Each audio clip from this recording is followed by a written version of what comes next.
Bismillahirrahmanirrahim. Assalamualaikum warahmatullahi wabarakatuh. Hamdan wa syukran lillah amma ba'du.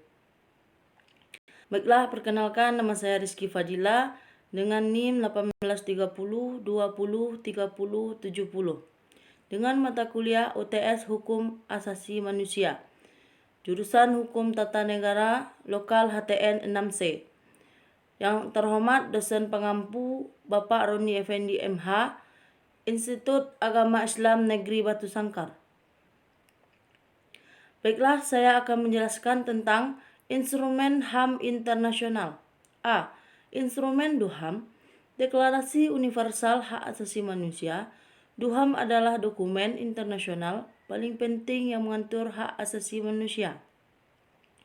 Deklarasi ini merupakan upaya untuk menetapkan suatu standar umum yang wajib ditaati oleh semua bangsa di dunia.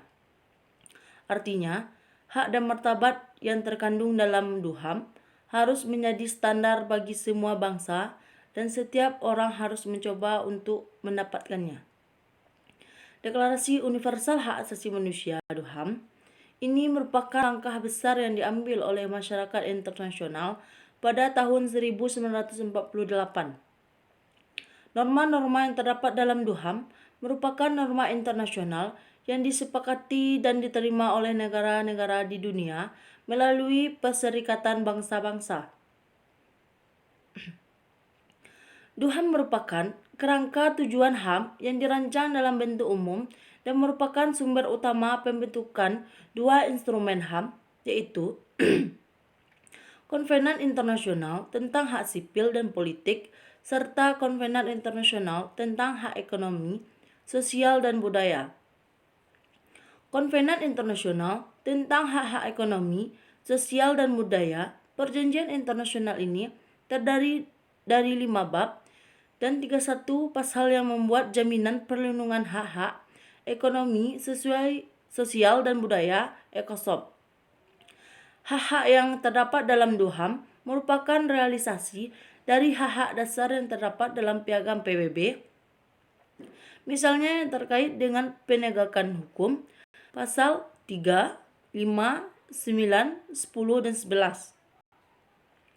Pasal-pasal tersebut secara berturut-turut menetapkan hak untuk hidup, hak atas kebebasan dan keamanan diri, pelarangan penyiksaan, perlakuan, penghukuman lain yang kejam, tidak manusiawi, dan merendahkan martabat manusia, pelarangan penangkapan sewenang-wenang, hak atas keadilan, hak atas praduga tak bersalah sampai terbukti bersalah, serta pelarangan hukuman berlaku surut.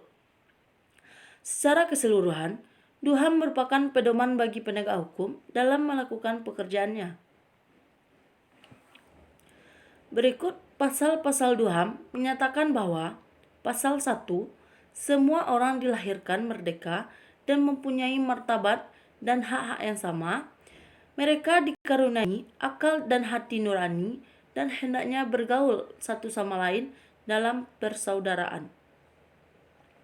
Pasal 2, setiap orang berhak atas semua hak dan kebebasan-kebebasan yang tercantum di dalam deklarasi ini dengan tidak ada kekecualian apapun seperti perbedaan ras, warna kulit, jenis kelamin, bahasa, agama, politik, atau pandangan lain, asal-usul kebangsaan atau kemasyarakatan, hak milik kelahiran ataupun kedudukan lain. Selanjutnya tidak akan diadakan pembedaan atas dasar kedudukan politik, hukum atau kedudukan internasional dari segala atau daerah dari mana seseorang berasal, baik dari negara yang merdeka yang berbentuk. Pasal 3, setiap orang berhak atas kehidupan, kebebasan, dan keselamatan sebagai individu. Pasal 4, tidak seorang pun boleh diperbudak atau diperhambakan. Perhambaan dan perdagangan budak dalam bentuk apapun harus dilarang.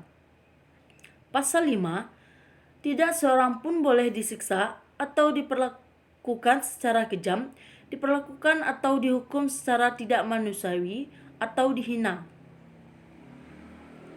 Pasal 6, setiap orang berhak atas pengakuan di depan hukum sebagai manusia pribadi di mana saja ia berada. B. Konvenan Internasional tentang Hak Sipil Politik. Pada tanggal 10 Desember 1948, Majelis Umum Perserikatan Bangsa-Bangsa MUPBB mengeluarkan Universal Declaration of Human Rights, Deklarasi Universal Hak-Hak Asasi Manusia (DUHAM). DUHAM membuat pokok-pokok hak asasi manusia dan kebebasan dasar, termasuk cita-cita manusia yang bebas untuk menikmati kebebasan sipil dan politik.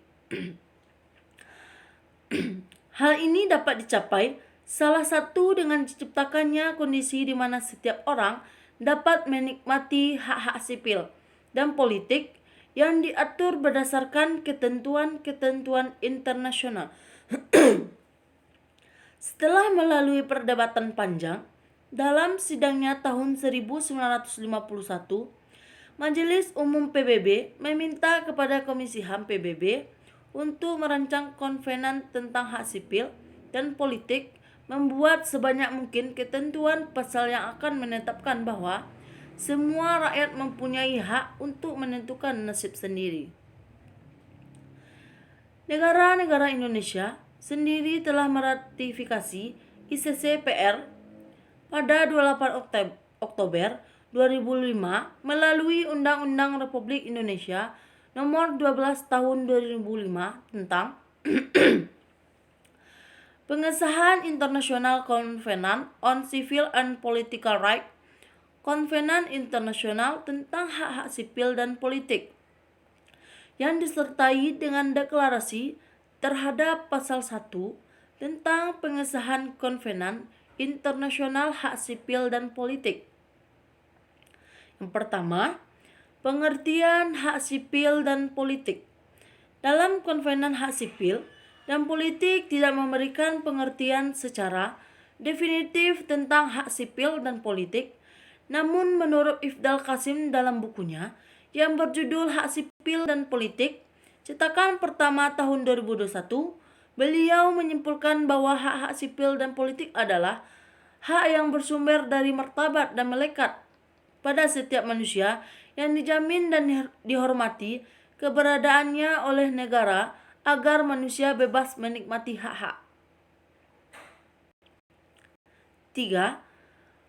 Perbedaan hak sipil dan politik. Hak sipil adalah hak kebebasan fundamental yang diperoleh sebagai hakikat dari keberadaan seorang manusia. Hak politik ialah hak dasar dan bersifat mutlak yang melekat di dalam setiap warga negara yang harus dijunjung tinggi dan dihormati oleh negara dalam keadaan apapun. C. Konvensi Anak. Konvensi Hak Anak, Convention of Rights of the Child, telah disahkan oleh Majelis Umum Perserikatan Bangsa-Bangsa PBB pada tanggal 20 November 1989 dan mulai mempunyai kekuatan memaksa entered in force pada tanggal 2 September 1990. Konvensi Hak Anak ini merupakan instrumen yang merumuskan prinsip-prinsip yang universal dan norma hukum mengenai kedudukan anak. Oleh karena itu, Konvensi Hak Anak ini merupakan perjanjian internasional mengenai hak asasi manusia yang memasukkan hak sipil, hak politik, hak ekonomi, dan hak budaya. Sebelum disahkan Konvensi Hak Anak, sejarah mencatat bahwa hak-hak anak jelas melewati perjalanan yang cukup panjang, dimulai dari usaha perumusan draft hak-hak anak yang dilakukan Mr. Eckhard Jeb, pendiri Save the Children Fund. Setelah melaksanakan programnya merawat dan mengungsi anak-anak pada Perang Dunia Pertama, Jeb membuat draft Piagam Anak-anak pada tahun 1923. Mungkin hanya itu dari saya. Sekian, terima kasih. Wassalamualaikum warahmatullahi wabarakatuh.